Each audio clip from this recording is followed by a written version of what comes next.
So many inventions came about to signify the dawn of a new era between the years 1760 and around 1830. An era we refer to as the First Industrial Revolution was an almost unrivaled time of change for humanity. While there are many inventions which can be credited with a significant contribution to changing times, it's the refined use of steam power that we'll explore much further. Though the invention of the steam engine is quickly credited to James Watt, harnessing steam power goes back much further. With each step back in time, we get further away from what we would consider harnessed steam power, but it's important to realize how many inventions were required to get to the final form. It started here, ancient Greece around the 1st century AD, with a man known as Heron of Alexandria. Heron was a prolific inventor, but first and foremost an entertainer, and most of his inventions were only ever meant to amuse spectators in theaters or impress worshippers in temples. Regardless of his intent, Heron had created the world's first steam-powered engine. The alopile, or steam bowl, required the user to heat a bowl of water over fire, which had pipes leading to a sphere with two small pipes facing opposite directions to form what were essentially jets. As the steam would exit the jets, the sphere would spin faster and faster and was quite a sight, especially for those days. It is suggested that had Heron combined his knowledge of pistons with the steam bowl, we may have experienced the Industrial Revolution 2,000 years earlier. Regardless, it is still recognized as the first example of converting steam energy into rotary motion. Humanity took some time off from steam, it seems, as there was no meaningful progress made for a very long time. It wasn't until 1606 when a patent was filed by the Spaniard Geronimo de Ayllons for a machine driven by steam power to propel water from inside mines.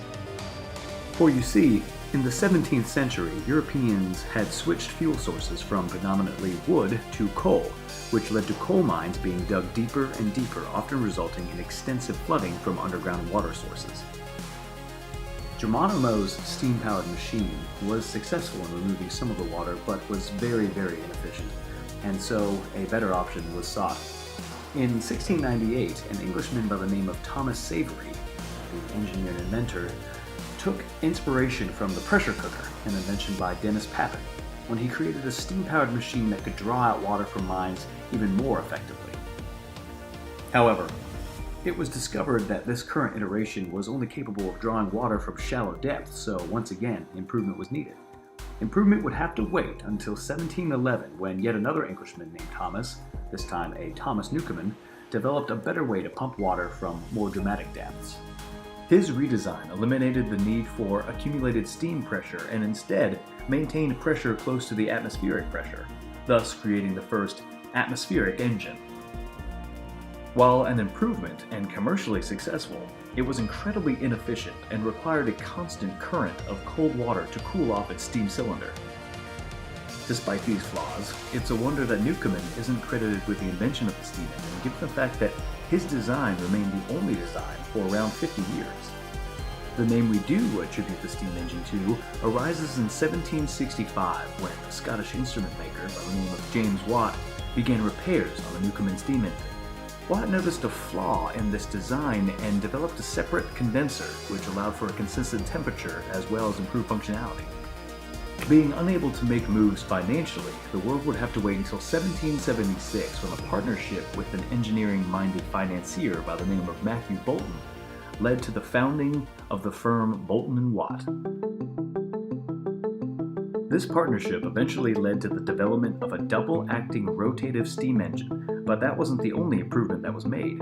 A centrifugal governor was implemented, which for the first time allowed an operator to control the speed of the engine. Boulton, alongside another associate William Murdoch, are credited with the further development of the sun and planet gearing scheme. This new gearing allowed for the conversion of linear motion into rotative motion. Of course, Watt would go on to develop the concept of horsepower as well, and eventually have the International System of Units name a unit after him. And so, it's clear that as with many inventions, the steam engine is the result of many people from all over the world slowly building off of one another's work to create something so incredible that everything changes.